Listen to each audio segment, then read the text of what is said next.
aí, galerinha do 7º ano, tudo bem com vocês? Sou o professor Lucas e nós estamos mais uma vez em uma aula de matemática. Se lembra da aula passada sobre sequência? Foi um pouquinho agoniada, mas não se preocupe não. Nós vamos continuar com este assunto na aula de hoje. Vou tentar ser um pouquinho mais calmo, dar um tempinho para vocês fazerem algumas questões para fixar melhor a ideia na cabeça de vocês. Lembrem, sequências são números ou figuras que são formados a partir de uma regra ou de uma lei de formação ou de uma característica específica.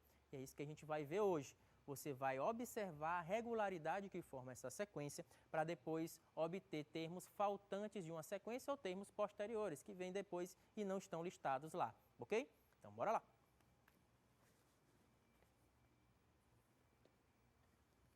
Então, nós vamos fazer uso da observação da regularidade para completar elementos ausentes na sequência recursiva. Bora lembrar o que é sequência recursiva? São números ou figuras que dependem de termos anteriores para serem formados, tá bom? Então, olha aí, nós temos aí aquela definiçãozinha de sequência que a gente viu na vez passada, onde que para determinar uma sequência nós temos que ter uma ordem pré-estabelecida. Nós temos também que termo é obtido a partir da posição do elemento na sequência. E aí eu coloquei dois exemplos para a gente ir lembrando, né? Relembrando com mais calma o que é uma sequência. Então veja aí, a primeira sequência foi essa sequência que a gente viu, a sequência dos números primos, onde, por exemplo, se você perguntasse assim, na sequência de números primos, quem é o quinto elemento? Basta você contar pela ordem que eles aparecem. Então, olha aí, quinto elemento dos números primos, quem é? 1, 2, 3, 4, 5. Então, o T5, ou o quinto elemento, é o 11, ok? Isso aí é uma sequência de números primos, é uma sequência infinita, porque tem os 3 pontinhos, mas eu posso dizer que é uma sequência não recursiva, porque os termos, os números primos, não dependem dos termos anteriores para serem formados. Lembrando? E a sequência de baixo é outra sequência que eu coloquei para vocês, que é uma sequência lá daqueles bloquinhos, aqueles cubos que foram colocados. 1, 3, 9, 27, 81, 243. Essa sequência é uma sequência que pode ser obtida pegando o termo anterior e multiplicando por 3. Olha aí, para eu obter o T2, nós temos aqui o T1, T2, o T3 é o 9, T4, 27, T5, 81, T6, 243. Então, para a gente obter o 3, por exemplo, que é o T2, eu pego o 1 e multiplico por 3. Para a gente obter o 9, eu pego o 3 e multiplico por 3. Para a gente obter o 27, 9 vezes 3. Para obter o 81, 27 vezes 3.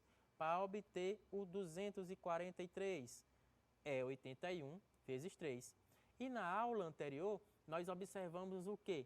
Que basta eu pegar o termo anterior e multiplicar por 3. Então, como é que eu poderia dizer como é formada essa sequência? Primeiramente, o primeiro termo é o 1. O 1 não está dependendo de ninguém. Então, eu posso dizer assim, ó, que essa sequência é formada pelo T1, que é igual a 1. Ele não está dependendo de ninguém. Mas os outros termos, que eu vou representar por Tn, chamado de termo geral, vai ser quem? O termo anterior, Tn menos 1. Sempre para indicar o termo anterior, a gente coloca Tn menos 1. Tá bom? Vezes quanto, pessoal? Vezes 3. Sempre é o anterior vezes 3. Por exemplo, se eu quiser calcular aqui o T7, quem é que vai ser o T7? Vai ser o T, você tira o N e coloca o 7 no lugar. Então, o T7 vai ser igual a T, agora você vai tirar aqui também o N e colocar o 7. Vai ser T de 7 menos 1 multiplicado por 3. Olha aí o que aconteceu. Da esquerda para a direita, a única diferença é que eu tirei o N e coloquei o 7 para descobrir quanto é o sétimo termo. Então, aí quem vai ser o T7? T7 vai ser igual. Quanto é 7 menos 1? 6. Então, é o T6 vezes 3. Quem é o T6? A gente já tem, ó, que é o 243. Então, o T7 será 243 vezes 3. 3 vezes 3 dá 9. 3 vezes 4, 12, vai 1. 3 vezes 2, 6, com 1, 7. Então, o T7 será 729. Então, veja como é importante você descobrir a regularidade de uma sequência para depois descobrir os termos seguintes ou faltantes em uma sequência. Mas, professor, será que tem outra forma de eu arranjar o termo geral sem depender dos termos anteriores nesse caso aí? Nesse caso tem. Como eu falei na aula passada, eu até coloquei lá um spoiler. Você lembra na aula passada quando eu falei dessa palavra spoiler? Então, foi nesse caso. Eu posso pegar essa sequência aí em específico e transformar em potências de 3. Por exemplo, aqui o T1 é quem? É 1. 1 é 3 elevado a 0. Quem é o T2? É o 3. T2 é 3, que é a mesma coisa de 3 elevado a 1. Quem é o T3? É o 9, que é justamente 3 vezes 3 ou 3 elevado a 2. O T4 é 27, que é 3 elevado a 3. Então, perceba que está acontecendo uma regularidade aí. Sempre eu estou pegando potências de 3, onde o expoente dessa potência é justamente o índice do termo menos 1. O que é isso, professor? Não estou entendendo. Deixa eu mudar de cor aqui para explicar melhor para vocês. Olha aí. Se eu pegar aqui, quem é o 0? Eu vejo aqui o índice desse termo, que é o 1. Aí coloco lá em cima, ó, do 3, tirando 1. Quanto é 1 menos 1? 0. Então, para eu obter o T1, é 3 elevado a 1 menos 1, que é 0. Para eu obter o T2, é 3 elevado a 2 menos 1. Quanto é 2 menos 1? Dá 1. Para eu obter o T3, quanto é 3 menos 1? 2. Para eu obter o T4, 4 menos 1, 3. Então, sempre eu pego e elevo o 3 ao índice menos 1 do termo que a gente deseja. Então, como é que vai ser aí nosso termo geral, a nossa lei de formação? Vai ser assim, ó, Tn vai ser igual ao 3, ó, veja que está sempre repetindo 3, ó, 3, 3, 3, 3. E o que é que está mudando? O índice, o número de cima, o expoente. Quem é que está sendo o expoente? Está sendo o índice. Quem é o índice aqui? N. Então, coloca o N lá em cima. Menos 1. Então, menos 1. Então, esse aqui, ó, Tn igual a 3 elevado a N menos 1, vai me indicar um termo geral dessa sequência. Então, eu não preciso nem saber dos outros termos anteriores, não. Se eu quiser, por exemplo, calcular o T10, se eu quero calcular o T10, quem que vai ser o T10? Cadê o inseto? Não está aparecendo? Está muito claro. T10 vai ser quem? Vai ser 3 elevado a 10 menos 1. Quanto é 10 menos 1? 9. Então, é 3 elevado a 9. Aí depois vocês conferem em casa aí quanto é 3 elevado a 9, pega a calculadora e faz aí. Mas bastou fazer isso. Precisei saber dos termos anteriores? Não. Eu sei agora que o 10º termo dessa sequência, lá na posição 10, vai ser igual a 3 elevado a 9. Nem precisou saber dos termos anteriores. Então, essa aí também é uma lei de formação dessa sequência, tá bom? Apresentei duas. Uma recursiva, dependendo dos termos anteriores, e outra não recursiva, pegando aí um termo geral, onde eu posso obter, de acordo com o índice desse termo, obter o valor do elemento nessa posição, beleza? Vamos fazer aqui um teste só para ver como dá certo. Por exemplo, aqui é o T5. Então, ó, se eu fosse pegar aqui o T5, seria quem? 3 elevado. Aí o 5 ia ficar no lugar do N, né? Ó, 5 menos 1. Então, ia ficar 3 elevado, 5 menos 1 dá 4. 3 elevado a 4 é 3 vezes 3 vezes 3 vezes 3. 3 vezes 3, 9 vezes 3, 27 vezes 3, 81. Bora lá ver se dá certo. Lá na quinta posição, quem é que está? 81? Então, olha aí. 1, 2, 3, 4, 5. Olha aqui, o 81 na quinta posição. Então, veja como dá certo. A regularidade é muito importante. É uma regrinha desse jogo, onde a gente tem que descobrir o elemento faltante. E é isso que a gente vai ver nesta aula. Então, olha aí. Em uma sequência recursiva, podemos determinar como seus termos são calculados através da lei de formação. Observando a sequência, essa sequência que eu acabei de falar para vocês. 1, 3, 9, 27 e 81. Vimos aí, ó. 1 é o primeiro termo, não está dependendo de ninguém, ele foi colocado lá para começar essa sequência. Mas a partir do segundo termo, nós estamos fazendo o quê? Estamos multiplicando por 3. Uma coisa muito importante que eu esqueci de falar para vocês, ó. Eu coloquei aqui, ó, Tn igual a 3 elevado a n menos 1, mas o n pode ser qualquer número? Pense bem aí. Será que eu posso colocar qualquer valor natural no lugar desse n? Será que eu posso começar do zero? Não, porque se eu colocar zero aqui no lugar do n, se eu colocar o zero no lugar do n, vai ficar 0 menos 1, que dá menos 1. 3 elevado a menos 1 é 1/3, não tem nada a ver com o que a gente está fazendo. Então, nesse caso, nós temos que colocar o índice do termo que a gente está calculando. E nós começamos de que termo? Do T1. Então, aqui o n tem que ser igual, ou tem que ser maior que 0.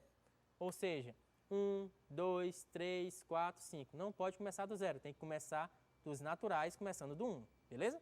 E é isso que a gente vai ver um pouquinho melhor aqui nessa parte, né? Nós podemos perceber aqui, ó, 3 é igual a 3 elevado a 1, 9 é 3 elevado a 2, olha aqui, ó, 3 vezes 3, 27 é 3 elevado a 3, aqui, ó, esse 9 já tem 3 elevado a 2, com mais um 3, 3 elevado a 3, 81, 3 elevado a 4, e a gente pode perceber que sempre está sendo elevado a o índice menos 1, se é 1, menos 1 dá 0, 2 menos 1 dá 1, 3 menos 1 dá 2, 4 menos 1 dá 3, 5 menos 1 dá 4. E essa lei de formação a gente acabou de ver, né? Pode ser vista de duas maneiras. Ou eu coloco recursivamente dessa forma, pegando T1 como sendo 1 e o termo geral sendo o anterior, Tn menos 1, multiplicado por 3, ou a gente coloca o Tn de uma maneira geral, pegando 3 e elevando ao índice do termo menos 1, onde esse n tem que ser maior que 0, tá bom? N é um número natural, pertence aos números naturais, e ele tem que ser maior que 0. Tranquilo? Beleza? Bora para o próximo exemplo. Atividade 1. Olha aí a atividade 1. Determine o 10º elemento da sequência cujo termo geral é. Então, eu vou fazer a letra A e vou dar um tempinho para você pensar melhor e fazer a letra B, tá bom? Olha aí, a letra A, Tn é igual a n ao quadrado. E o que ele quer saber? Ele quer saber o 10º elemento dessa sequência. Então, ele quer saber quem? O T10, ou seja, quando o n for igual a 10. Então, é só você fazer isso aqui, pessoal, tranquilo, de boa. Quando você já tem a lei de formação, fica mais fácil, ó. Então, o T10 é quando eu substituo o n por 10. Então, aqui vai ser igual a 10 ao quadrado. Quanto é 10 ao quadrado? 10 vezes 10. 10 vezes 10 é quanto? 100. Então, o 10º termo dessa sequência é igual a 100. Ok? Pronto. Só isso. Só substituir o índice do termo que você quer na lei de formação, beleza? Então, olha aqui, letra B, vocês vão ter um tempinho aí de 1 minuto, 1 minuto e meio, para vocês tentarem achar o 10º termo da sequência onde a lei de formação, o termo geral, é dado por n vezes n mais 1. Só substituir o n por 10 e você vai achar o 10º termo. Bora lá?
como é que fica aí a letra B?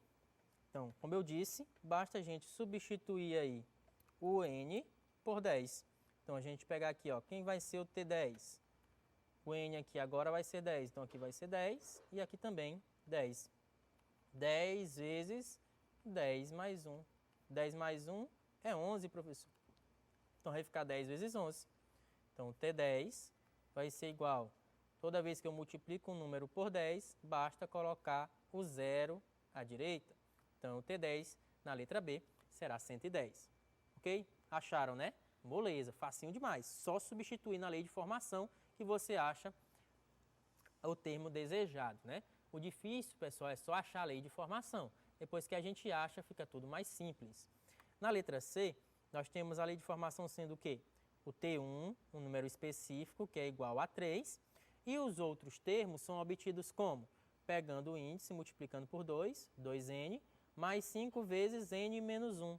Então, para eu obter o 10º termo, por exemplo, é da mesma forma. Basta substituir o n por 10. Então, aqui vai ser quanto? T10 igual a 2 vezes 10, que é o n, mais 5 vezes 10 menos 1. Fazendo isso, como é que faz? Como é que fica? 2 vezes 10 dá 20, mais 5 vezes 10 menos 1, 9. Quem é que eu faço primeiro, professor? A adição ou a multiplicação? É a multiplicação, a gente já viu isso lá em expressões numéricas, né? Então, primeiro a gente faz a multiplicação, vai ficar como? 20 mais 5 vezes 9, 45, que somado com os 20 dá 65. Logo, o T10 da letra C, da sequência formada por esta lei de formação, será igual a 65. Olha a atividade 2. Liste os 10 primeiros termos de uma sequência que começa com 15 e cada termo subsequente, ou seja, cada termo que vem depois, é o termo anterior diminuído de 5. Ou seja, você vai começar do 15 e vai subtrair de 5 em 5 para obter os próximos termos. Sequência recursiva, né não? Depende dos termos anteriores. Então, vamos lá, tempinho para vocês listarem aí os 10 primeiros termos dessa sequência.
E aí, conseguiram?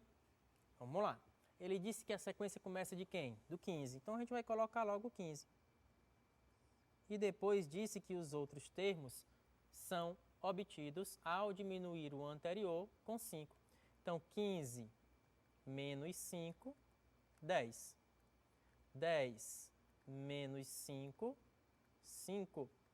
5 menos 5, 0.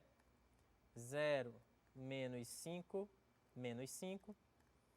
Menos 5, menos 5. Estou devendo 5, depois fiquei devendo 5 de novo. No total, vou ficar devendo 10. Menos 10, menos 5. Estou devendo 10, depois fiquei devendo 5. No total, vou ficar devendo 15. Professor, você está aqui, vamos pagar os homens, professor. Menos 15, menos 5, vou ficar devendo 20. Menos 20, menos 5, ficar devendo 25. Menos 25, menos 5, menos 30. Ele quer os 10 primeiros termos dessa sequência. Bora contar para ver se dá certo. T1, T2, T3, T4, T5, T6, T7, T8, T9, T10. Pronto, tá aí os 10 primeiros termos dessa sequência. Bora aproveitar e ver a lei de formação dessa sequência. O que a gente pode obter aí? Que o primeiro termo é igual a quem? A 15. E os outros termos foram obtidos como? Quem é o Tn? É o anterior, Tn menos 1, subtraído de 5. Pronto. Está aí uma das formas de a gente obter, uma das formas de a gente colocar a lei de formação. Como é que a gente obteve os termos dessa sequência a partir dos termos anteriores. Então, na atividade 3, para cada sequência a seguir, determine a lei de formação e o elemento faltante. Então, o que a gente tem que descobrir? Vamos descobrir a lei de formação de cada uma dessas sequências para poder saber qual é o elemento que está faltando aí na sequência. Então, por exemplo, aí na letra A, o que a gente tem que ver? A dica é a gente pegar e ver qual é a diferença de um termo para o outro, para ver se a gente vê a regularidade. Então, preste atenção aqui, ó. De 2 para 4 foi somado quanto? 2. De 4 para 7 foi somado 3. De 7 para 11 foi somado 4. O que a gente pode notar aí? Vamos pegar aqui os termos dessa sequência. A dica também é outra dica é a seguinte: sempre a regularidade é com relação ao índice dos termos. O T1, T2, T3, T4. Então, coloque também os termos para você ver se o índice tem alguma coisa a ver aí com a regularidade apresentada. Então, olha aí. T1 é 2, T2, 4, T3, 7, T4, 11. E o que a gente pode perceber? Para obter o T2, eu somei o anterior com 2. Para a gente obter o T3, eu somei o anterior com 3. Para a gente obter o T4, eu somei o anterior com 4. Então, para obter o T5, que é o próximo termo, eu vou somar com quanto? Com 5, professor. Facinho, facinho. Então, o T5 vai ser quem? 11 mais 5, que é igual a 16. Olha aí, já obtive o elemento faltante na letra A. Mas aí, vamos trabalhar com a lei de formação. Qual é a lei de formação aí feita para obter esses termos dessa sequência da letra A? O que a gente pode notar? Que o T1 foi um número dado aí, no caso 2, e a partir do segundo termo, nós obtemos com essa lei. Pegando o anterior, se eu chamei o termo geral de Tn, o anterior vai ser Tn menos 1, sempre pegando o termo anterior, colocando N menos 1. E esse termo anterior é adicionado com quem? Bora ver, bora voltar para a sequência. Para eu obter o T2, eu peguei o anterior e somei com 2. O T3, somei com 3. O T4, somei com 4. T5, somei com 5. Então, o Tn, eu vou somar com quem? Com N. Então, pronto. Essa aqui é a lei de formação dessa sequência, tá bom? Logicamente, com N, sendo quem? Sendo maior ou igual que 2, né? Que aí, ó, ok, tem que começar do 2. Se eu começar do 2, aqui vai ficar quem? Do 2 menos 1, que dá 1. Então, Tn de 1 mais N, tá bom? Então, eu tenho que começar do T2, porque o T1 a gente já tem, beleza? Então, maior ou igual do que 2, ou se você quiser também colocar, N maior que 1. Mesma coisa de N maior do que 2, porque nós estamos trabalhando com números naturais, ok? Então, facinho a gente determinar o próximo termo dessa sequência da letra A. Faça a mesma coisa para a letra B. Veja a regularidade, veja o que acontece de um para o outro termo, para você obter o elemento faltante. Tempinho para vocês.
B, qual foi a regularidade apresentada aí?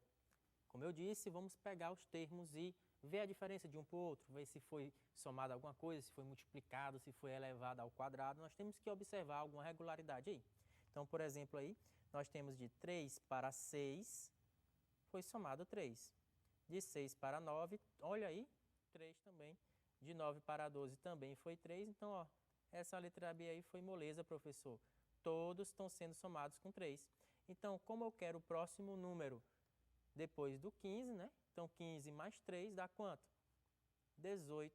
Então, o elemento faltante aí é igual a 18. Foi facinho, professor. De 18, por exemplo, para 21 também é 3. E a lei de formação? Será que vocês descobriram? Nós podemos perceber que é o anterior somado com 3. Podemos fazer de duas formas aí. Vamos ver. O T1 é igual ao 3. E os outros, por exemplo, o Tn, que é o termo geral, vai ser o anterior. Como é que a gente representa o termo anterior? Tn menos 1. Somado com quanto? Somado com 3. Claro, como nós estamos começando do n igual a 2, do segundo termo, esse n tem que ser maior do que 1. Mas também, galerinha, a gente pode perceber que quando eu pego de 3 em 3, é justamente os múltiplos de 3, começando do próprio 3. Então, eu poderia dizer que o Tn é igual a um número multiplicado por 3. Então, que número é esse? Eu vou colocar o n, o próprio n, começando do n igual a 1. Ou seja, o n tem que ser maior do que 0. Não pode ser 0, tem que ser maior do que 0. n natural, pertencente ao conjunto dos números naturais, sendo maior que 0. Então, aí como a gente pode obter qualquer termo dessa sequência a partir dessa lei de formação? O T1, então, tira um n e coloca 1. 3 vezes 1, 3. Então, T1 igual a 3. T2, 2 vezes 3, 6. O T7, tá, 7 vai ser 21, por quê? Porque é 7 vezes 3 que dá 21. Olha aí, a lei de formação nos ajuda a obter até termos que não estão nessa sequência. Por exemplo, se eu continuasse essa sequência aí e quisesse o 10º termo, só era multiplicar 3 vezes 10, que dá 30. Ok? Olha aí agora a letra C. Na letra C nós temos aí 1, 1, 2, 3, 5, 8, 13. Parece com uma sequência que a gente já viu aqui nessas aulas sobre sequência. Parece ser a sequência de Fibonacci, onde os termos são obtidos ao somar os dois termos anteriores. Então, aqui, ó, T1 é igual ao T2, que é igual a 1. E os outros termos são obtidos somando os dois anteriores. Quem são os dois anteriores? O anterior ao Tn é o Tn menos 1. E o anterior ao Tn menos 1 é o Tn menos 2. Só tirar mais 1. Tem o menos 1. Menos 1 dá menos 2. Então, Tn menos 2. Então, essa aqui é a lei de formação da sequência de Fibonacci. O T1 e o T2 é igual a 1 e os outros são obtidos somando os dois termos anteriores. Olha aí, 1 mais 1 dá 2, 1 mais 2 dá 3, 2 mais 3 dá 5, 3 mais 5 dá 8, 5 mais 8 dá 13, 8 mais 13 vai me dar o próximo termo. 8 mais 13 dá quanto? 21. Então, o próximo termo dessa sequência aí será o número 21, ok? Agora você vai ter um tempinho para você fazer. Não, deixa eu fazer logo, para não dar trabalho para vocês. Porque esse aqui eu acho um pouquinho mais complicado, né? Então, na letra D, a gente pode perceber o quê? Que igual à letra B, que vocês fizeram, todos os termos aí são os anteriores somados com 3. Então, aí 16 mais 3 dá 19. Então, o termo faltante é o 19. Mas, professor, dá para eu obter uma lei de formação igual àquela lá onde você multiplicou por 3? Com certeza. Olha a dica do professor Lucas. Toda vez que eu tenho uma regularidade somando com um número fixo, aí no caso está sendo somado só com 3, é sempre os múltiplos de 3. Com alguma coisa, né? Se não começar do 3. Se fosse de 5 em 5, múltiplos de 5, de 6 em 6, múltiplos de 6, tem alguma coisa a ver com isso. Nesse caso, são os múltiplos de 3, porque está indo de 3 em 3. Mas repare o seguinte, se eu pegasse os múltiplos de 3, é quem? 0, 3, 6, 9, 12, 15 e assim por diante. E se a gente pegar os múltiplos de 3, não está dando certo nessa sequência. Eu tenho que fazer o que para dar certo? Somar com 1. 3 mais 1, 4. 6 mais 1, 7. 9 mais 1, 10. 12 mais 1, 13. E assim por diante. Então, a lei de formação aí nesse caso é justamente os múltiplos de 3 que a gente viu na letra B, que é 3 vezes n, só que somando 1. 3n mais 1, ok? Então, se ligue nessa dica, se ligue na regularidade para vocês obterem os termos faltantes, ok? Um grande abraço e até mais.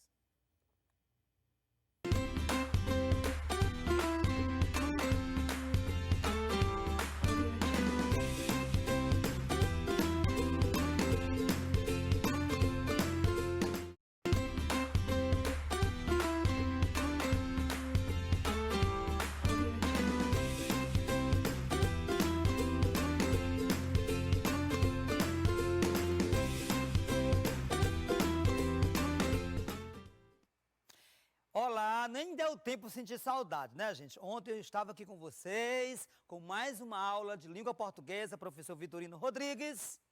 Mas eu não vou esquecer de pedir para você separar caderno, lápis, borracha, anotar todas as dúvidas, bacana? E vou, só uma vezinha mais, puxar a orelhinha de quem não está fazendo tarefa. Façam as tarefas, entregue aos seus professores, tá bom?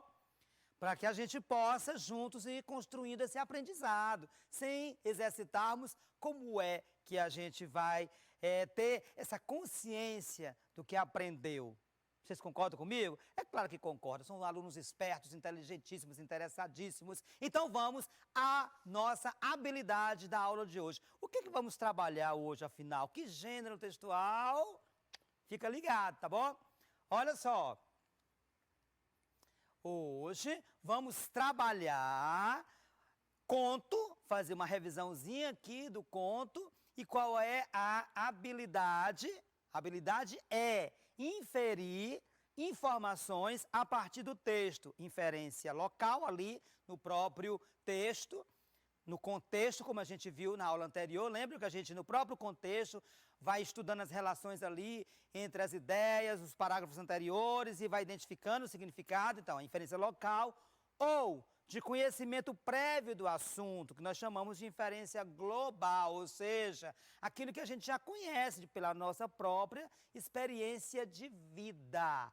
E o conto, né? Ou seja, a informação implícita é o conteúdo, e o conto é um gênero que já estudamos, lembram? É um gênero narrativo, ficcional, literário, curto, apenas um conflito, poucos personagens, um espaço e tempo mais ou menos limitado. Lembram disso? Pode ser escrito em primeira ou terceira pessoa, né? Ou seja, o narrador-personagem, foco narrativo de primeira pessoa, ou terceira pessoa, narrador-observador, né? Foco narrativo em terceira pessoa. Lembram? Então, é uma revisão bem básica, porque o que vamos trabalhar hoje efetivamente é essa habilidade que acabei de colocar para vocês, que é inferir informação implícita. Bom, para trabalharmos essa habilidade, naturalmente que vamos ler um conto. E qual é o conto que leremos hoje? Uma Vela para Dario, de Dalton Trevisan. Gente, uma vela para Dario. Eu vou dar algumas pistas. Por exemplo, Dario é o nome de uma pessoa, é um homem. O nome de um homem. Ou seja, nós já temos aí no título o indicativo de um personagem, Dario. Uma vela para Dario. O que a gente conhece, né?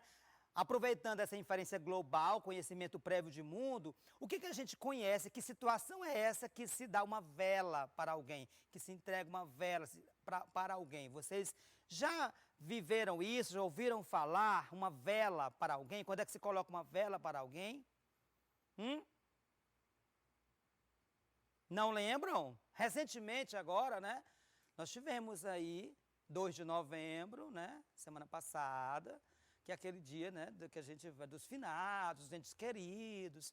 Então, uma vela, normalmente quando a pessoa está à beira da morte ou ali morto mesmo, se coloca uma vela para alguém. Isso pode ter um efeito simbólico, né? Tá certo? Mas, necessariamente a vela não está ali acesa, mas indica ali aquele cuidado ou aquela oração, enfim, né? Para aquela pessoa que está desencarnando. Está aí seguindo para uma nova etapa, né? Para quem acredita, é isso. E também, enfim, nem todas as religiões têm, pensam dessa forma, acende a vela, enfim, para os seus mortos. Mas vamos deixar de conversa e vamos ao texto? Vamos lá? Bom, uma vela para Dario da Trevisan. Dario vinha apressado, né? Guarda-chuva no braço esquerdo, e assim que dobrou a esquina, diminuiu o passo até parar, encostando-se à parede de uma casa. Por ela escorregando, sentou-se na calçada, ainda úmida de chuva, e descansou na pedra o cachimbo. Visualizaram, ele está vindo, apressado, guarda-chuva, chuva úmida, ele diminuiu o passo, parou, encostou na parede, foi escorregando, construir a imagem. Vamos construir a imagem junto comigo para entender o texto. 2 ou 3 passantes rodearam-no e indagaram se não se sentia bem. Dario abriu a boca, moveu os lábios, não se ouviu resposta. O senhor gordo, de branco, sugeriu que devia sofrer de ataque. Ele reclinou-se mais um pouco, estendido agora na calçada, e o cachimbo tinha apagado. O rapaz de bigode pediu aos outros que se afastassem e o deixassem respirar. Abriu-lhe o paletó, o colarinho, a gravata e a cinta. Quando lhe retiraram os sapatos, Dario roncou feio e bolhas de espuma surgiram no canto da boca. Então observe que esse homem vem caminhando por uma rua, né, e aí ele começa a diminuir o passo, caiu na calçada, as pessoas estão ali na rua, né, então olhando, vendo esse homem, o que está acontecendo com esse homem. Essa é a situação. Vamos continuar? Cada pessoa que chegava erguia-se na ponta dos pés, embora não o pudesse ver. Os moradores da rua conversavam de uma porta a outra. As crianças foram despertadas e de pijama acudiram à janela. O senhor gordo repetia que Dario sentara-se na calçada, soprando ainda a fumaça do cachimbo e encostando o guarda-chuva na parede. Mas não se via guarda-chuva ou cachimbo ao seu lado. Por que será? Se ele vinha com guarda-chuva e com cachimbo e não tem mais cachimbo. A velhinha de cabeça grisalha gritou que ele estava morrendo. Um grupo o arrastou para o táxi da esquina. Já no carro, a metade do corpo protestou o motorista. Quem pagaria a corrida? Concordaram chamar a ambulância. Dario conduzido de volta e recostado à parede. Não tinha os sapatos, nem o alfinete de pérola na gravata. Opa! O guarda-chuva e o cachimbo sumiu. Agora faltam os sapatos e o alfinete de pérola na gravata. O que será que está acontecendo aqui? Vamos continuar? Alguém informou da farmácia na outra rua. Não carregaram Dario além da esquina. A farmácia no fim do quarteirão e, além do mais, muito pesado. Foi largado na porta de uma peixaria. Enxame de moscas lhe cobriu o rosto, sem que fizesse um gesto para espantá-las. Ocupando o café próximo pelas pessoas que vieram apreciar o incidente, agora, comendo e bebendo, gozavam as delícias da noite. Dario ficou torto como o deixaram, no degrau da peixaria, sem o relógio de pulso. Vocês estão percebendo que aos poucos os objetos pessoais desse homem estão sumindo? As pessoas carregam ele de um lado para o outro, né? O táxi não quis levar, e pensaram em levá-lo para a farmácia, mas a farmácia era longe, ele era pesado. Estão construindo a imagem junto comigo, isso é importante, para a gente entender o texto. Um terceiro sugeriu que ele examinasse os papéis, retirados com vários objetos de seus bolsos e alinhados sobre a camisa branca. Ficaram sabendo do nome, idade, sinal de nascença, o endereço na carteira era de outra cidade. Então observe que Dario, a gente não tem muita informação sobre ele, né? Registrou-se a correria de mais de 200 curiosos que, a essa hora, ocupavam toda a rua e as calçadas. Era a polícia. O carro negro investiu a multidão. Várias pessoas tropeçaram no corpo de Dario, que foi pisoteado 17 vezes. O guarda aproximou-se do cadáver e não pôde identificá-lo. Os bolsos vazios. Restava a aliança de ouro na mão esquerda, que ele próprio, quando vivo, só podia destacar umedecida com sabonete, ou seja, né, muito difícil, muito apertada. Ficou decidido que o caso era com Rabecão. A última boca repetiu, ele morreu, ele morreu. Rabecão aqui seria, por exemplo, o IML, né? Ou seja, o carro que leva os mortos na rua, né? A gente começou a se dispersar. Dario levara 2 horas para morrer. Ninguém acreditou que estivesse no fim. Agora, aos que podiam vê-lo, tinha todo o ar de um defunto. Um senhor piedoso despiu o paletó de Dario para lhe sustentar a cabeça. Cruzou as suas mãos no peito, não pôde fechar os olhos nem a boca, onde a espuma tinha desaparecido. Apenas um homem morto e a multidão se espalhou. As mesas do café ficaram vazias. Na janela, alguns moradores com almofadas para descansar os cotovelos. Vocês imaginam? Vocês visualizam? As pessoas estavam lá na janela, olhando para baixo, descansando os cotovelos, assim, ou seja, apoiando, né, assistindo aquilo tudo. O menino, de cor e descalço, veio com uma vela, que acendeu ao lado do cadáver. Parecia morto há muitos anos, quase o retrato de um morto desbotado pela chuva. Fecharam-se uma a uma as janelas, e 3 horas depois, lá estava Dario à espera do Rabecão. A cabeça agora na pedra, sem o paletó, e o dedo sem a aliança, ou seja, o paletó já foi também, a aliança já foi. A vela tinha queimado até a metade e apagou-se as primeiras gotas da chuva que voltava a cair. Olha, isso aqui é uma cena, não é uma cena muito bonita de se ver, esse homem, um desconhecido, ele caiu ali morto. Vocês perceberam que as pessoas, elas se preocupavam muito em olhar e em dizer isso e aquilo, mas assim, uma ação concreta de prestar socorro, vocês percebem que não aconteceu. Né? Ah, é um ataque, leva para lá, o taxista não quis levar, leva para a farmácia, é muito pesado. Então observe que as pessoas estavam mais preocupadas em assistir, em olhar, né? Em ver aquele homem curioso, né?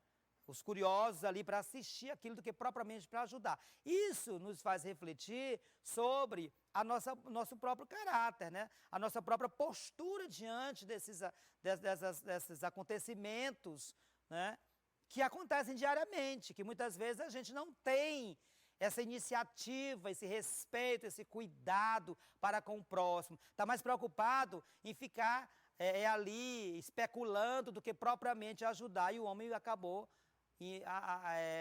falecendo ali no meio da rua. Compreenderam? Observe que a gente não é curto, a exemplo do que estudamos, F de frustração em aulas anteriores, apenas um personagem tem nome, que é Dario, os demais não têm nome, porque são transeuntes, são pessoas que circulam pelas ruas, tá? Então é um texto, é um conto que é mais contemporâneo, né, mais moderno, que a estrutura quebra um pouquinho da estrutura que a gente estudou em aulas anteriores, ok? Vamos agora às questões para entender algumas informações aí contidas nesse texto, nesse conto que acabamos de ler. Releia o trecho a seguir. Dario vinha apressado, guarda-chuva no braço esquerdo, e assim que dobrou a esquina, diminuiu o passo até parar, encostando-se à parede de uma casa. Por ela escorregando, sentou-se na calçada, ainda úmida de chuva, e descansou na pedra o cachimbo. Infere-se pela leitura do texto acima que Dario está. O que está acontecendo com Dario? O que a gente consegue atinar, inferir, deduzir, interpretar a partir dessa cena? Letra A. Dario está passando mal, desequilibrando-se até sentar na calçada. Dario está querendo aguardar a chuva diminuir para poder seguir. Dario está escorregando, desequilibrando-se no chão molhado, é isso, por conta da chuva. Letra D.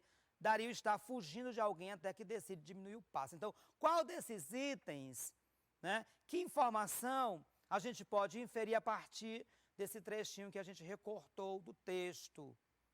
Vocês conseguiram acompanhar?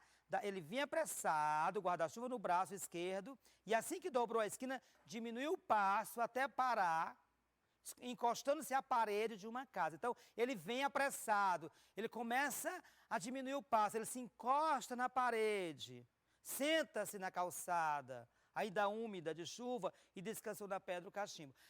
Se você está assistindo essa cena, como num filme, você pressupõe o quê? Que ele está querendo aguardar a chuva não está mais chovendo, está apenas úmida da chuva, mas não está chovendo. Escorregando, desequilibrando-se, não fala que ele escorregou. Ele se encostou na parede, ele sentou no chão, mas ele não escorregou. Fugindo de alguém, não há indicativos, ele diminuiu o passo, ele não estaria fugindo de alguém. Então, a letra A, passando mal, desequilibrando-se até sentar na calçada, para que, inclusive, não cair, né? Segunda questão. Ele reclinou-se mais um pouco, estendido agora na calçada, e o cachimbo tinha apagado. O rapaz de bigode pediu aos outros que se afastassem e o deixassem respirar. Abriu-lhe o paletó, o colarinho, a gravata e a cinta. Quando lhe retiraram os sapatos, Dario roncou feio e bolhas de espuma surgiram no canto da boca. Ora, esse rapaz aí, pressupõe que o Dario está passando mal, ninguém sabe o que ele está passando, mas ele vai, o que ele faz? Pede que se afaste, né, com as pessoas, para que ele pudesse respirar, abre o paletó, o colarinho, quer dizer, essas ações desse rapaz nos faz crer que ele queria maltratar Dario. Teria sentido isso ali no meio de todo mundo? Vocês acham? Estava querendo ajudar? O que vocês acham? Era indiferente à situação de Dario? Quer dizer, não estava se importando se ele estava bem, se estava mal. Não estava preocupado com o bem-estar de Dario. Quer dizer, a letra C e a letra D, elas são basicamente a mesma coisa, né? Desconfie dessas alternativas que dizem a mesma coisa. Se ele era indiferente, ele também não está preocupado. Então, são duas alternativas em que uma anula a outra, porque só tem uma correta, né? Então, vamos lá. Se ele pede para deixar respirar, abrir o paletó, é porque ele está o quê? Né? Querendo ajudar. Vocês concordam comigo? Ele não vai querer maltratar ali no meio de todo mundo, e muito menos está indiferente. Se ele se preocupa para que a pessoa respire, para que esse homem respire. Bom, terceira questão.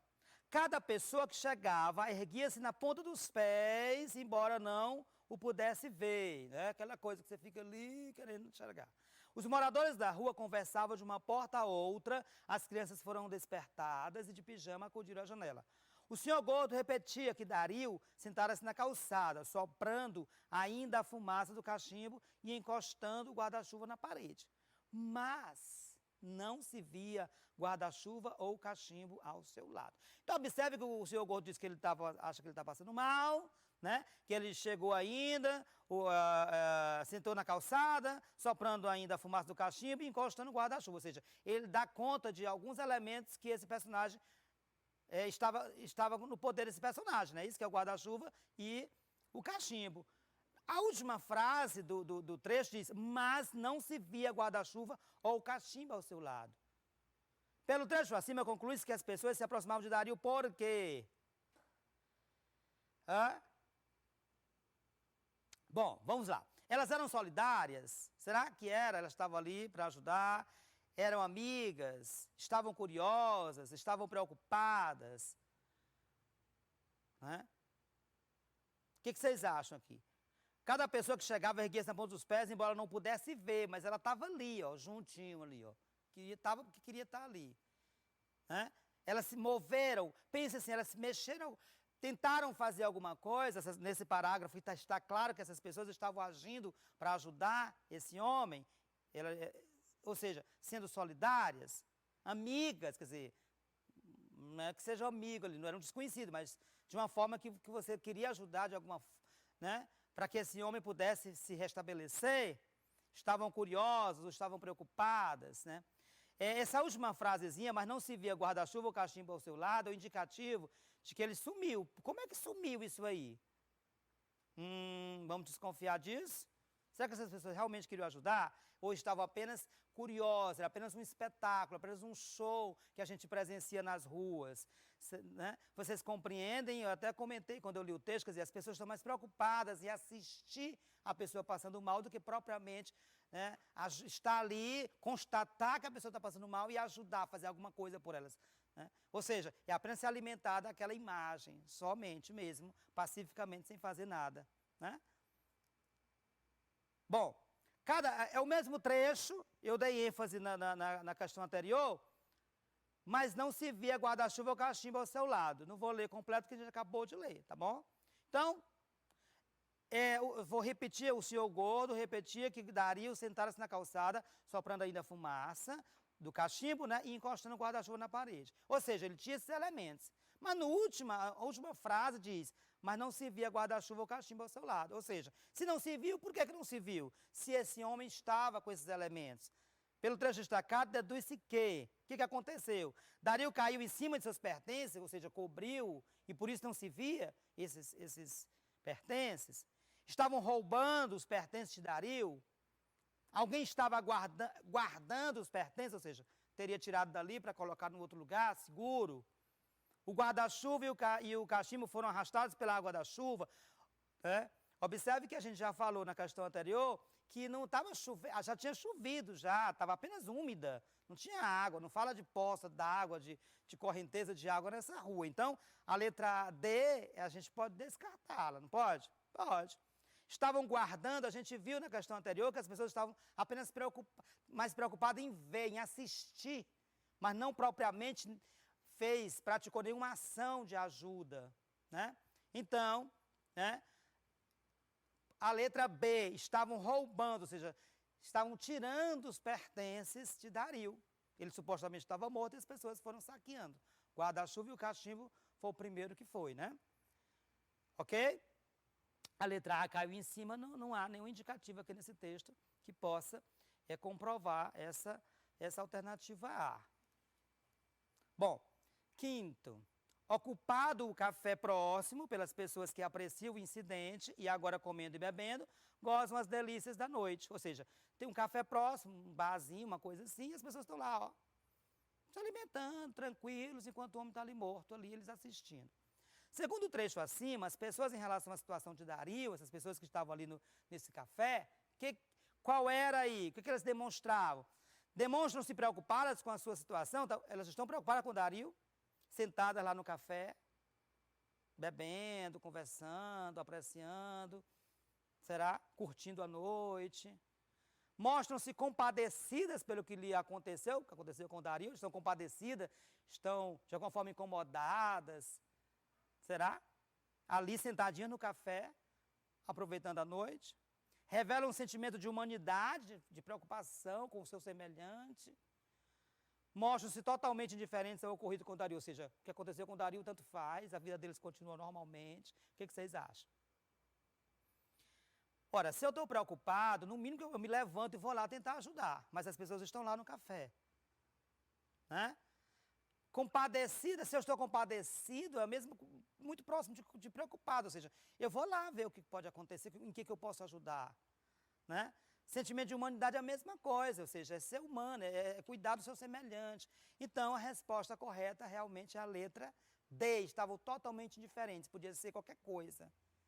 Sei lá, ali, morto na frente deles, para eles tanto fazia. Não mexia com a vida deles, então para eles não interessava. Interessava apenas a vida deles ali, aproveitar aquela noite. Sexta. Várias pessoas tropeçam no corpo de Dario, pisoteado 17 vezes. Na janela, alguns moradores com almofadas para descansar os cotovelos. Pelo que se pode inferir do trecho acima, a morte de Dario para as pessoas, ora, as pessoas tropeçam, vão lá, tanto faz, porque elas se acotovelam, no final das contas, elas não sabem mais nem o que está acontecendo. Elas querem estar no meio, junto. Não é assim que funciona? Aqui é um tipo de inferência global. A gente presencia isso através de comentários de pessoas que vê, a gente mesmo já viu algumas vezes, ou a gente vê na televisão. Então as pessoas querem estar no meio, vão sendo arrastadas, empurradas. O Dario era o que menos importava, estava sendo pisoteado, ou seja, era uma coisa ali que eles estavam pisando, né? Ou então, na janela, alguns moradores com almofadas, gente. Olha que eles preparavam toda a cena, o cenário para a janela, botavam as almofadas para não cansar, né? E ficavam assistindo de lá. Então, pelo que se pode inferir no trecho acima, a morte de Dario para essas pessoas provocou-lhe um sentimento de justiça? Ficaram indignados, fizeram alguma coisa para isso? Transformou-se em um espetáculo? Ou seja, virou um show que eles estão ali assistindo de camarote? Despertou-lhe uma revolta? Se eu estou ali, boto um travesseiro para não cansar meu cotovelo, que revolta é essa, gente? Que eu estou ali vendo de camarote, apenas passivamente, sem mover um dedo. Que revolta é essa? Tornou-se algo sagrado. Sagrado tem a ver, né, com respeito, né, com cuidado, né, fazer alguma coisa. Então, assim, é um espetáculo. Eles estão assistindo aquilo ali, como quem vai a um teatro, como quem assiste um filme. Simplesmente isso. Mas, assim, aquele sentimento de humanidade, de ajudar, não existe. Entenderam? Às vezes a gente é um pouco cruel, vocês já perceberam? A gente não se dá conta muitas vezes disso. Porque a gente já está meio que no piloto automático, vai fazendo. Mas a gente aos poucos perde esse caráter de humanidade, de cuidado, né? Esse texto traz muito isso, uma reflexão sobre isso. Essa cena diária que a gente vê nas cidades, principalmente. Bom, 7ª questão. O guarda aproximou-se do cadáver e não pôde identificá-lo. Os bolsos vazios, nós já vimos do guarda-chuva, mas quando lembramos do texto, o paletó, o alfinete, tudo sumiu, né? Resta na mão esquerda a aliança de ouro, que ele próprio, quando vivo, só destacava molhando no sabonete. Então observe que apenas a aliança e que ele próprio, o próprio Dario, ele não conseguia tirar com tranquilidade. Tinha que ser molhando com sabonete.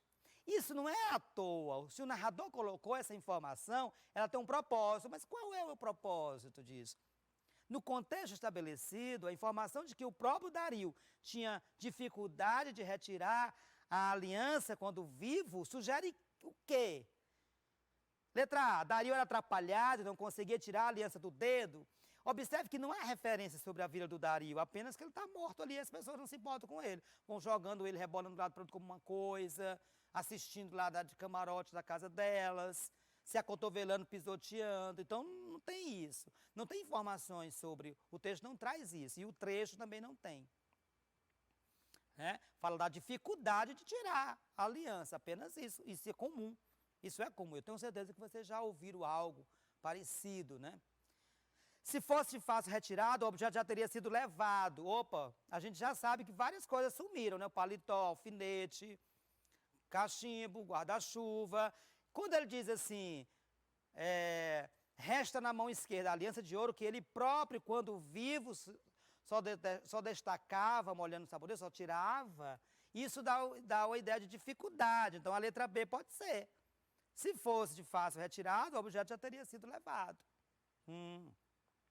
O casamento de Dario era estável, quer dizer, um casamento, né, tranquilo, sem problema ali, sem não há referência nenhuma. Ele fala da dificuldade de tirar a aliança, não fala de como era o casamento do Dario. Dario era um homem de posses, não fala, né? Era uma aliança de ouro, mas o destaque aí não está dizendo que ele tinha outros bens para justificar ser um homem de posses. Então, diante do que a gente leu aqui, essa ênfase e do que a gente sabe, os bolsos estão vazios e a gente já acompanhou o texto até aqui, nós sabemos que várias coisas dele sumiram aí. Então, por isso a letra B. Se fosse de fácil retirada, o objeto já teria sido levado, ok?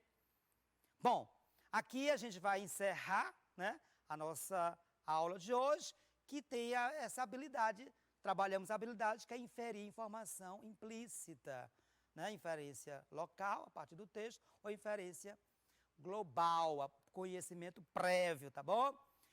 E a gente se despede, saúde e paz para todos. Lembrando que vocês precisam levar as anotações, as dificuldades que vocês tiveram ao seu professor, tá? Não esqueçam de fazer as atividades, entregá-las pontualmente, tá certo? Porque, eu disse no início da aula, se a gente não exercita, se a gente não cria o hábito de treinar, né, a gente não tem essa resposta, a gente não percebe o quanto está aprendendo de fato aquele conteúdo.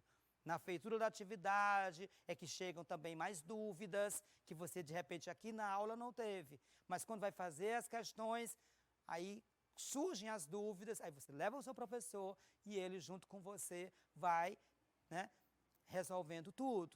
Bacana? Então, a gente vai encerrar por aqui. Muito obrigado pela audiência, por estar aqui com a gente nessa aula, nessa tarde. Fiquem bem, saúde e paz para todos e até a nossa próxima aula, tá bom? Tchau!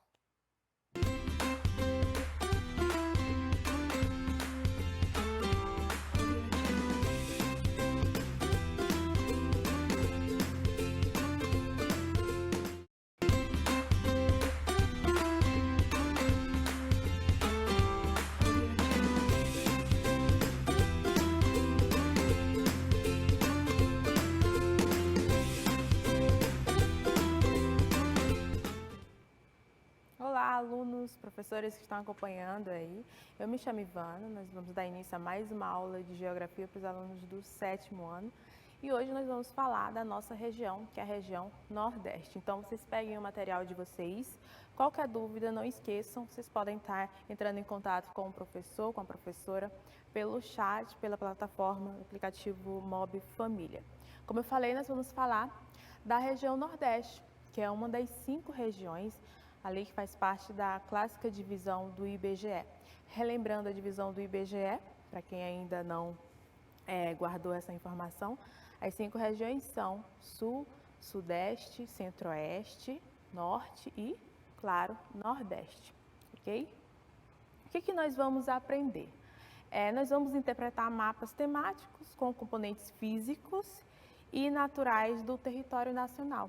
Vocês verão durante essa aula que o Nordeste ele possui características bastante diversificadas, o que vai culminar numa subdivisão dentro da própria região. Também nós vamos utilizar a linguagem cartográfica para compreender aspectos socioeconômicos, ok? No caso, da nossa região que nós estamos tratando. Nosso objeto de conhecimento é o Nordeste, especificamente o Nordeste e suas sub-regiões. Vocês irão encontrar esse conteúdo no capítulo 19, é um conteúdo bastante vasto, inclusive, bem trabalhado pelo livro, que trata da organização do espaço econômico e as sub-regiões, na página 224. Bom, características gerais do Nordeste, né? O Nordeste não é a maior região do Brasil, porém é a região que possui o maior número de estados. São 9 estados ao todo. Então a gente pode aí pegar Maranhão, Piauí, aí depois vem o Ceará, Rio Grande do Norte, Paraíba, Pernambuco, Alagoas, Sergipe e Bahia. Ocupa aproximadamente 18% do território nacional. É formada por 9 estados, como eu falei. É a segunda maior população do Brasil, perdendo apenas para o Sudeste, certo? São cerca de 57 milhões de habitantes no Nordeste. O clima predominante, claro, é o clima tropical. Há um intenso fluxo migratório de saída e entrada, né, de pessoas, ou seja, um intenso deslocamento populacional. Por quê? Porque o Nordeste, por ser uma região durante muito tempo, que foi não esquecida, mas que teve seus problemas sociais, relacionados principalmente a aspectos naturais, da questão da seca, a população nordestina ela migrou bastante, acompanhando os ciclos econômicos do país.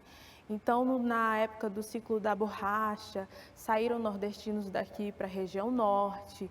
Quando houve a construção de Brasília, saíram nordestinos para a região centro-oeste, na década de 60. E também houve um intenso fluxo migratório de nordestinos para o sudeste, devido à industrialização e, claro, à urbanização, uma expectativa melhor de vida e procura de emprego. Então, a população que migrou bastante, que se deslocou bastante. A partir de 2005, nós vemos um efeito ao contrário. A população, ela retorna para o Nordeste. Por quê? Porque em 2005 há um maior investimento nas indústrias, claro. Os estados eles passam a isentar as indústrias para justamente essas indústrias se instalarem na região Nordeste, e aí muitos nordestinos deixaram essas outras regiões e retornaram para o Nordeste, já que já tinha uma expectativa melhor de vida e de maior oportunidade de emprego. Isso se chama migração de retorno. Quando falar de migração de retorno, lembrem-se, são nordestinos deixando outra região, especialmente o Sudeste, e retornando para o Nordeste. A principal atividade econômica, sem dúvida, né, devido a um litoral belíssimo que nós temos, é o turismo, ok? Então, após as características gerais, vamos falar um pouco sobre como se deu o processo de ocupação da região Nordeste. Ela começou no século XVI com a vinda dos portugueses, ok? O Nordeste ela foi a primeira região a ser ocupada pelos europeus ali em Porto Seguro, na Bahia. A população do Nordeste ela é resultado, claro, da miscigenação, assim como a população brasileira, de europeus, africanos e indígenas. Mas a gente pode dar um destaque aí para os holandeses no Recife, quando eles instalaram fábricas de açúcar, e também dar um destaque aí para os franceses, no caso, em São Luís do Maranhão. Ocorreu uma ocupação do litoral para o interior. Primeiramente, o fator que iniciou esse processo de ocupação, claro, nós tivemos a exploração do pau-brasil, mas ele não foi o suficiente. O que de fato ajudou na ocupação do território nordestino foi a produção da cana-de-açúcar, o estabelecimento de plantation, né, de monocultura de cana-de-açúcar ali na zona da mata. Depois disso, nós tivemos a pecuária entrando para o interior do Nordeste, especialmente a produção de caprinos, que são animais que se adaptam mais ao sertão nordestino. Então, foram esses dois fatores que contribuíram para a ocupação do interior do Nordeste, produção de cana-de-açúcar e pecuária. Até então, ali, nesse período, o Nordeste era a região mais rica do país, certo? Ele era a região mais desenvolvida, entre aspas, mas com a concorrência do açúcar nas Antilhas, okay? Na América Central, o açúcar ele perdeu o seu valor e, além disso, houve um crescimento na exportação do café. Então, a economia voltou-se para o Sudeste e se desenvolveu melhor lá. E aí o Nordeste deixou de ser a principal região econômica do Brasil e o Sudeste ocupou esse status, certo? Bom, o Nordeste e as sub-regiões que nós vamos tratar. Por conta de características naturais, físicas, principalmente relacionadas a clima e vegetação, o Nordeste ele vai ser dividido em 4 sub-regiões. São elas a Zona da Mata, que é onde fica o litoral, né? Tem alta maritimidade, temperaturas anuais de 25 graus e tem onde se concentram as maiores cidades da região. Porque, claro, em quase todo o continente, a população ela vai se concentrar especialmente nas áreas litorâneas. No Nordeste não será diferente. Nós vamos ter, após ali a Zona da Mata entrando, nós vamos ter a sub-região do Agreste, que é uma zona de transição. Ela possui tanto características da Zona da Mata, que é da Mata Atlântica, né, que é a vegetação dominante, como também do sertão nordestino, que é a Caatinga. E após o Agreste, nós vamos ter o sertão, de fato, né? Inclusive o Ceará no Ceará, Fortaleza é a única capital que se encontra na sub-região do Sertão. O clima é quente, por ser próximo à linha do Equador, e ao mesmo tempo seco, que vai se dar por fatores, fenômenos naturais que a gente vai ver mais adiante, temperaturas elevadas. Após o sertão nordestino, nós vamos ter a região do meio norte, que é onde se concentra boa parte do Piauí, e também todo o Maranhão.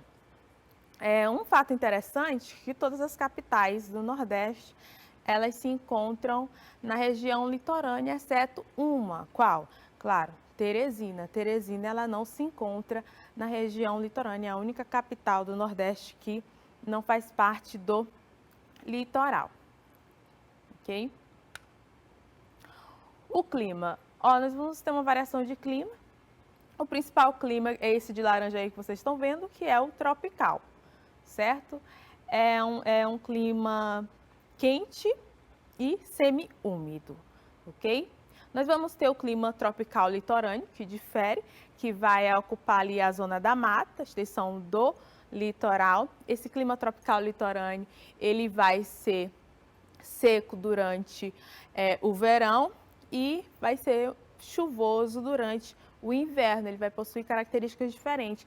É diferente do clima tropical. O clima tropical, nós vamos ter bastante chuvas durante o verão e seca durante o inverno. É interessante isso, porque no conhecimento popular, e às vezes até sai nos jornais, né, nas comunicações, que quando chove em Teresina, começa a chover, que é esse período de novembro a março, a gente confunde muito dizendo que é o inverno, né, de Teresina, do Piauí. Na verdade, é o contrário, nós estamos na estação do verão, quando chove.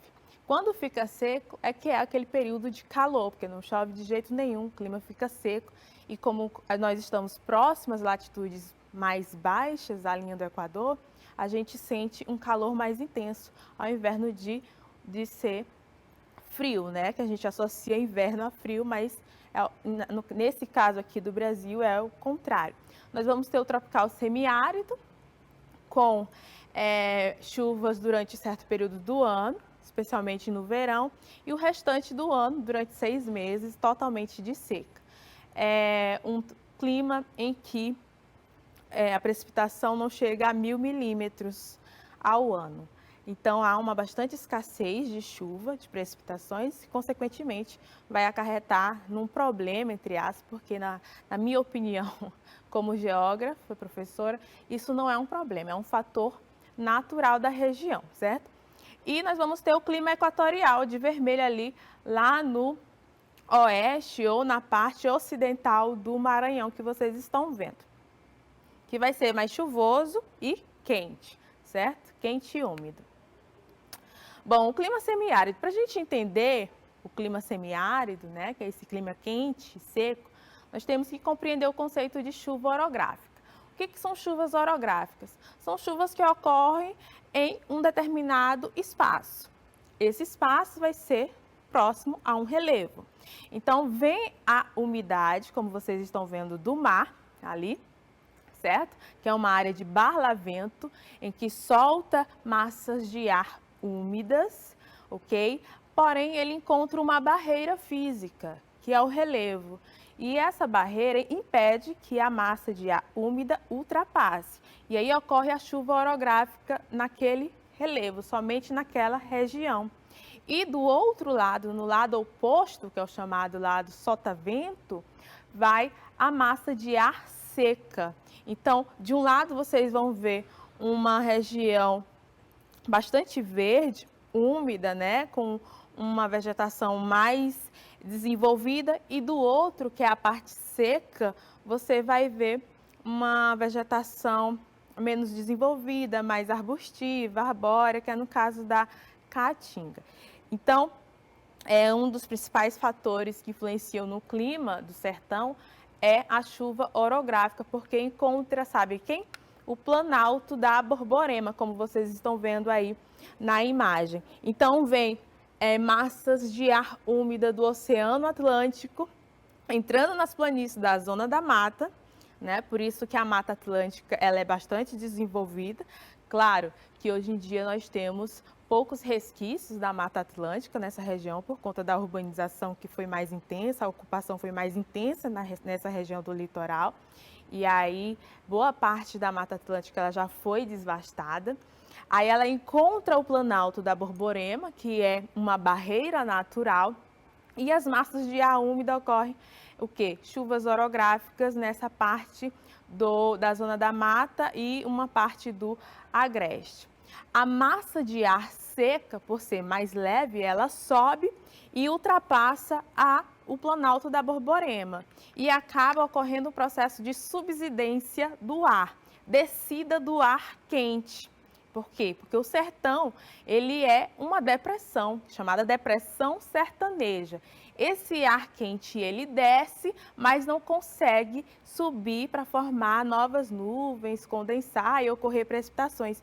Por isso que boa parte do ano não tem chuvas no sertão nordestino.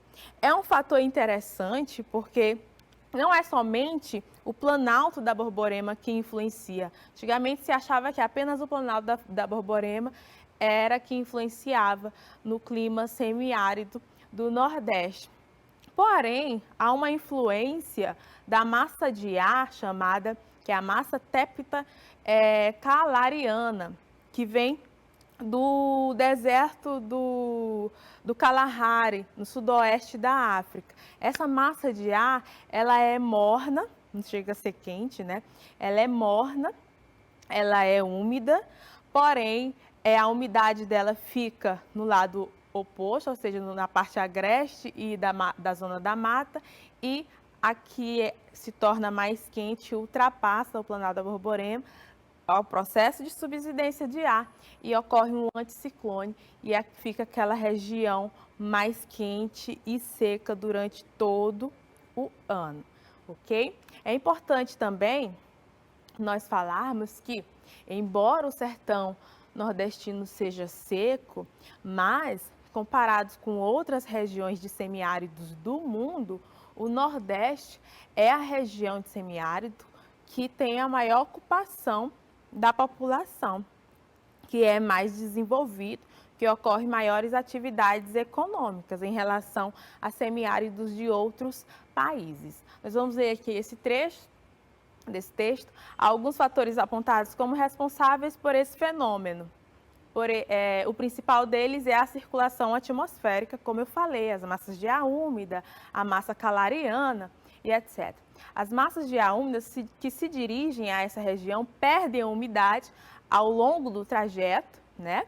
Elas esbarram ali no Planalto da Borborema e quando chegam a ela apresentam características de massas de ar secas, ok? Vamos adiante. Aqui eu trouxe um climograma só para mostrar para vocês a diferença de chuvas, né, de precipitação. Aqui vai o climograma, o que que é? Vai mostrar as precipitações, a distribuição das chuvas durante o decorrer do ano. Então, nós temos aí Recife, que fica na zona da mata. Você vai ver chuva, como é na zona da mata, clima tropical litorâneo, chuva durante o inverno e durante o verão é mais seco. Então, vai ocorrer chuvas mais no período de junho, julho e agosto, certo? Já em Petrolina, que é uma região no semiárido nordestino, vocês estão vendo aí que há escassez de chuva durante boa parte do ano, pelo menos 6 meses, né? Que vocês estão vendo aí, maio, junho, julho, agosto, setembro e outubro, e poucas chuvas durante o verão. Isso é só para mostrar para vocês. Sobre a vegetação, vamos caracterizar aqui rapidamente. A caatinga, né, também conhecida como mata branca, por quê? Porque uma boa parte do ano, durante a seca, ela fica esbranquiçada e quando ocorrem as chuvas, né, as poucas chuvas que ocorrem, aquela mata ela fica toda verde. É super interessante essa paisagem. Ela vai apresentar uma vegetação arbórea arbustiva com plantas adaptadas para a região, às vezes plantas cobertas de cera que impede a perda da umidade, plantas com espinhos que também interferem na perda da umidade, né, para conseguir conseguir concentrar mais aquela água que ela consegue absorver. O solo dessa região ele vai ser pedregoso e também raso, porque as raízes vão pouco se desenvolver. Já na Mata Atlântica nós vamos ter, né, pelo menos nós teríamos, hoje existe poucos resquícios da Mata Atlântica, mas uma mata mais densa e mais desenvolvida, com árvores acima aí de 12, 11, 15 metros de altura, ok? Porque chove bastante, claro. No Nordeste também nós vamos ter vegetação de mangues, e na vegetação de mangues é super interessante porque o solo ele não tem muito oxigênio, e aí as raízes elas tentam sair do solo, né, para encontrar, absorver oxigênio no ar mesmo. Então ela tem aquelas raízes chamadas raízes aéreas. Nós vamos ter também as restingas, que são aquelas vegetações, quem já foi para a praia, né? Você vê aquela vegetação rasteira próximo da areia, que são terrenos arenosos, solo arenoso, e aquela vegetação é super importante para a fixação de dunas. Sem aquela vegetação, claro que vai ocorrer intempéries, vai ocorrer a influência do vento e a areia ela vai erodindo e entrando mais adentro da região litorânea. Nós temos o cerrado, que ocorre principalmente no Piauí e no Maranhão. É um pouco parecido com a caatinga. A diferença é que o cerrado, por estar num clima tropical semi-úmido, ele será um pouco mais desenvolvido. As duas vão apresentar, por exemplo, tanto a caatinga como o cerrado, características de uma vegetação caducifólia, que são aquelas vegetações que durante uma parte do ano, elas vão perdendo as folhas para poder sobreviver, né, durante o período das secas. Nós vamos ter também a vegetação Mata dos Cocais, que se encontra no meio norte, que é onde nós estamos. Essa vegetação Mata dos Cocais, no oeste do Maranhão, na parte ocidental do Maranhão, você vai ter uma vegetação mais desenvolvida, parecida com a vegetação da floresta amazônica. Mas entre o Maranhão e o Piauí, você vai encontrar uma área de transição, tanto da Caatinga, do Cerrado, certo? E da Amazônia. Mas o que se destaca é o babaçu e a carnaúba. Por isso que é chamada Mata dos Cocais, porque ali você vai extrair o óleo do coco babaçu e também a cera da carnaúba, que é uma cera que as pessoas utilizam bastante, né? Principalmente a indústria de medicamentos, de produção de cremes para pele, etc. Bom, vamos falar aqui um pouco sobre Zona da Mata rapidamente. Zona da Mata foi a primeira região a ser ocupada, claro, né? A parte da planície litorânea do Nordeste, que vai do Rio Grande do Norte ao sul da Bahia. A origem do nome se dá da antiga floresta, que é a floresta Mata Atlântica, por isso chamada Zona da Mata, certo? A economia anteriormente era a economia açucareira, que ocorria no solo massapê. Professor, o que é o solo massapê? O solo massapê é um solo super... Ele é fertilizado naturalmente, porque ele é feito de gneiss e também de calcário. Olha que interessante, o solo massapê é parecido com, entre aspas, parecido, não igual, com o solo do sertão nordestino, que também é feito de gneiss e calcário. A diferença é que no solo massapê você vai ter uma maior ocorrência de chuvas, o solo vai ficar mais úmido, vai ser mais propício para o desenvolvimento de plantações. Já na região do sertão, como será mais seco, o solo ele vai ser, claro, a vegetação não vai se desenvolver, embora seja um solo fértil, porém, ele também é um litossolo, certo? Que é um solo pedregoso, ok? Detém grandes cidades como Recife, Salvador, na Zona da Mata, né? Maceió, claro, que na região litorânea, Zona da Mata, você vai ter um maior contingente populacional, então você vai ter as maiores cidades concentradas nessa região. é uma área de contraste social, justamente porque é onde se desenvolve melhor a urbanização. E aí, vai claro, se você tem uma grande urbanização de forma não planejada, vai ocorrer áreas de desigualdade dentro do mesmo espaço. Nós vamos dar destaque para a zona açucareira, que fica ali entre Recife, Alagoas e Sergipe, que ainda hoje se produz açúcar. A zona do cacau, que fica no sul da Bahia, que é muito importante. E também o Recôncavo Baiano, com destaque para a cidade de Maçarica, eu acho. Camaçari, desculpa, perdão. Camaçari, que é uma região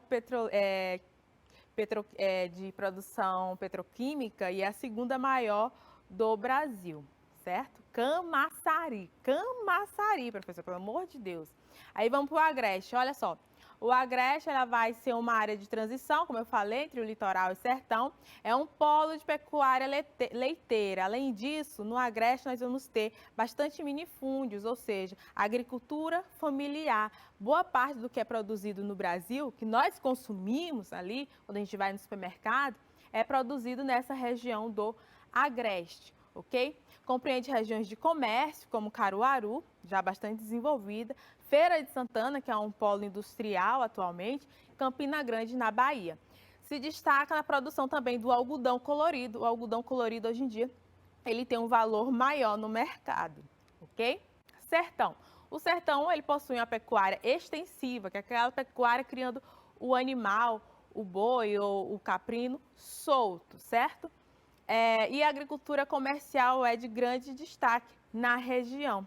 Olha que interessante essa imagem aqui, você vê a imagem de uma taça de vinho no meio de cactos. Por quê? Porque na região nordestina, especialmente ali no Vale do Rio São Francisco, vai ocorrer a produção de uvas.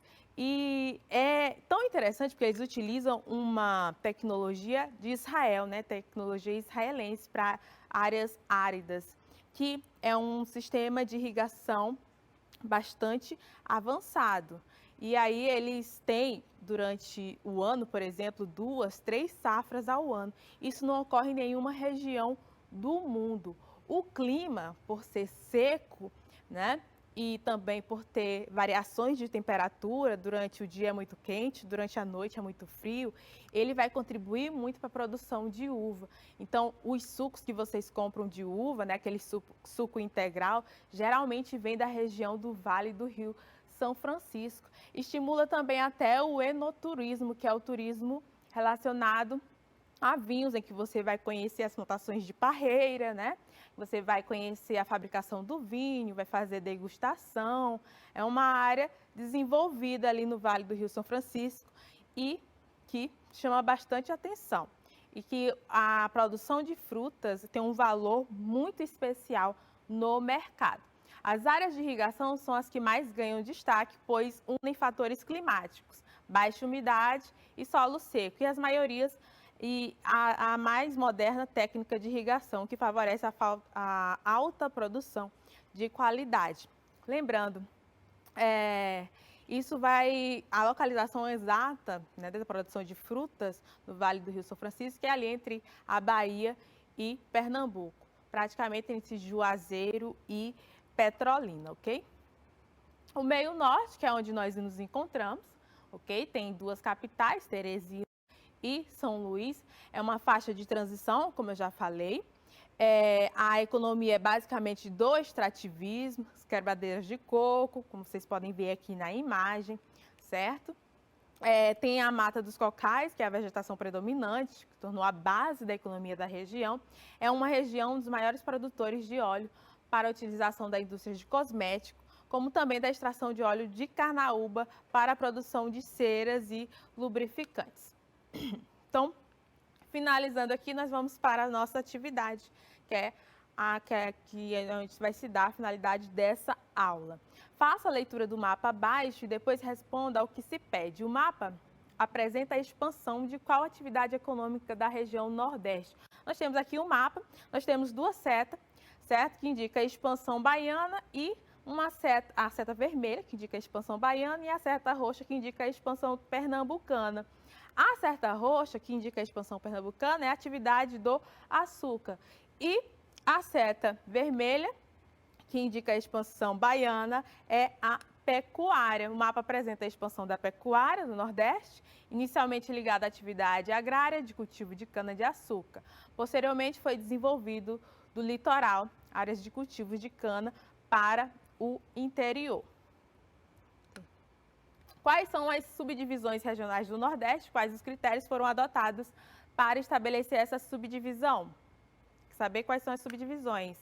As subdivisões do Nordeste são Zona da Mata, Agreste, Sertão e Meio Norte. São 4 sub-regiões. Essa divisão foi elaborada com base em características físicas, principalmente climática e de vegetação. Entretanto, cada sub-região apresenta especificidade no que diz respeito à economia, à cultura. Então, nós falamos sobre o Nordeste, sobre as características naturais do Nordeste, como foi feita essa subdivisão, né, das regiões, e também falamos um pouco da economia que é desenvolvida nessa região. Eu espero que vocês tenham gostado e até a próxima aula.